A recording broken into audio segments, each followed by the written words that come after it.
दोस्तों, अभी आज ही होली का त्यौहार बीता है। मेरी निगाह पड़ी अभी तमाम पर्चे बटे हुए थे और पेपरों में भी निकला हुआ था। कुछ लोगों ने अपने बयान दिए हुए थे कि साहब इसमें पानी का बहुत कम उपयोग करिए, सूखे रंगों से खेलिए। इसके पहले मैंने देखा था कि दीपावली में पटाखों पे प्रतिबंध लगा दिया जाए, कावड़ में डीजे न बजाया जाए, शिवरात्रि में दूध का अपव्यय न किया जाए। कैसे समझाएं कि हमारे त्यौहार हमारी संस्कृति के अंग हैं। हमारे हर त्यौहार के पीछे एक कथा है। उस कथा के मर्म को जब तक आप नहीं समझेंगे तब तक हमारे त्यौहार को आप नहीं समझ सकते हैं। आज भी भारत की 80% जनसंख्या के मनोरंजन का बहुत बड़ा साधन है क्षेत्रवासियों द्वारा लगाए गए छोटे छोटे मेले। इन्हीं त्योहारों में, जैसे होली का त्यौहार है तो सुबह मिल के होली खेलते हैं, शाम को एक दूसरे के घर जाते हैं। रक्षाबंधन का त्यौहार है तो भाई बहन के घर जाएगा, शादी हो गई है, और या तो फिर बहन उसके भाई के घर आती है, वहाँ पर उसको रक्षा बांधती है। इसी बहाने मेल मिलाप हो जाता है।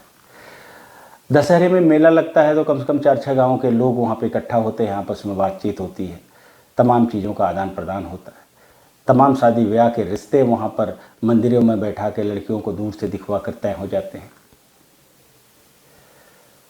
हम उन्हीं पे सारे प्रतिबंध लगाने की कोशिश करते हैं, जबकि सही चीज़ ये है कि वो 80% जो जनसंख्या है हमारी, उसके पास इतना साधन नहीं है कि वो जाकर मॉल में पिक्चर देख सके या वहाँ पर झूला झूल सके और महंगे रेस्टोरेंट्स में खाना खा सके।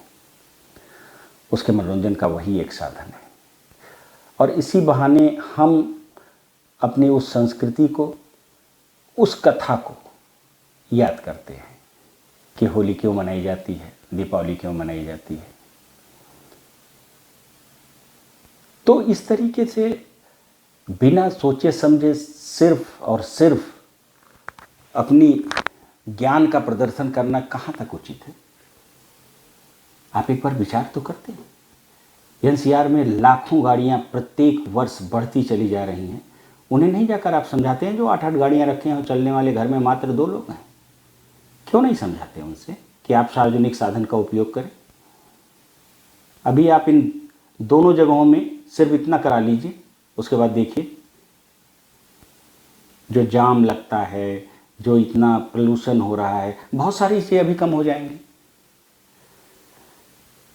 इसलिए मेरा सिर्फ इतना कहना है कि कभी भी किसी के लिए भी समाज में अगर आप रह रहे हैं तो वहाँ पर किसी के संबंध में कोई भी टिप्पणी करने से पहले एक बार सोचें कि उसका दूरगामी प्रभाव क्या होगा, और उसको सोचने के बाद ही अपने मुखार बिंदु से कुछ इस तरीके के शब्दों को निकालें और इस पर विचार अवश्य करें कि जो 80% जनसंख्या है उसके वास्तव में मनोरंजन का क्या साधन है। आखिर त्यौहार बनाए इसीलिए गए थे ना, एक निश्चित अंतराल पर। हमने तो अपने फसल भी अगर काटते हैं तो उसका भी एक त्यौहार मनाते हैं। हम लोगों ने छोटी छोटी खुशियों को ढूंढा था और उन्हीं खुशियों में हम खुश थे।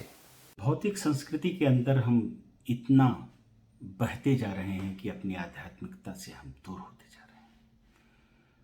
अपनी संस्कृति हम भूलने के प्रयास नहीं कर रहे तो अच्छा होगा। जो भी देश अपनी संस्कृति से दूर गया है वो समाप्त हो गया है। इसलिए मेरा आपसे निवेदन है कि त्योहारों के मूल स्वरूप को निश्चित बनाए रखें और अपने स्वभाव की भी मूलता, मौलिकता न खोएं। धन्यवाद।